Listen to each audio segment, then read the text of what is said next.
കുറേ നാളിന് മുമ്പ് കുറച്ച് കുറ്റിക്കുരുമുളക് കിട്ടിയതിൻ്റെ വീഡിയോ പോസ്റ്റ് ചെയ്തിട്ടുണ്ടായിരുന്നു. എന്നാൽ അത് ചട്ടികളിലേക്കൊക്കെ മാറ്റി നട്ടതിൻ്റെ വീഡിയോ ഒന്നും ഇട്ടിട്ടില്ലായിരുന്നു. എന്നാൽ ഇന്ന് അത് പോസ്റ്റ് ചെയ്യാമെന്ന് കരുതി. ഒരു പാക്കറ്റ് കൊക്കോ പിറ്റ് പൊട്ടിച്ച് കുതിരാനായിട്ട് വെള്ളം ഒഴിച്ചിട്ടിട്ട് വീടിൻ്റെ അടുത്ത് തന്നെ നന്നായിട്ട് കളച്ചിട്ടിരിക്കുന്ന ഒരു പറമ്പിൽ കയറി കുറച്ച് മണ്ണൊക്കെ ഒപ്പിച്ചെടുത്തു.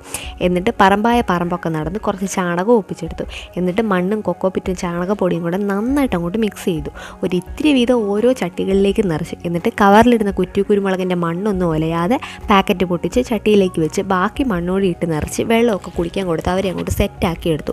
ഓരോ പാക്കറ്റ് പൊട്ടിച്ചെടുക്കുമ്പോഴും കുറേ മണ്ണിരകളെ കാണാമായിരുന്നു. ശരിക്കും ഈ വലിയ രീതിയിൽ കൃഷി ചെയ്യുന്നവരെയൊക്കെ സമ്മതിക്കണം. എത്രമാത്രം എഫേർട്ടാണ് അവർ ഓരോ കാര്യത്തിനു വേണ്ടി ചെയ്തത്. നമ്മുടെ വീട്ടാവശ്യത്തിന് വേണ്ടി കുറച്ച് സമയം കഷ്ടപ്പെട്ടപ്പോൾ തന്നെ ക്ഷീണിച്ചു. അപ്പോൾ ഒരുപാട് ദിവസങ്ങളും ആഴ്ചകളും മാസങ്ങളും വർഷങ്ങളും ഒക്കെ കഷ്ടപ്പെട്ട് ഓരോന്നും കൃഷി ചെയ്യുമ്പോൾ അതിന് എന്തുമാത്രം കഷ്ടപ്പാടായിരിക്കും എല്ലാവർക്കും ഉണ്ടാകുന്നത്. ചില സമയങ്ങളിൽ നമ്മളൊന്നും ഓർക്കാറ് പോലുമില്ല. അപ്പോൾ ഇന്നത്തെ വീഡിയോ ഇഷ്ടപ്പെട്ടെങ്കിൽ വീഡിയോ ഉറപ്പായിട്ടും ഒന്ന് ലൈക്ക് ചെയ്തേക്കണേ.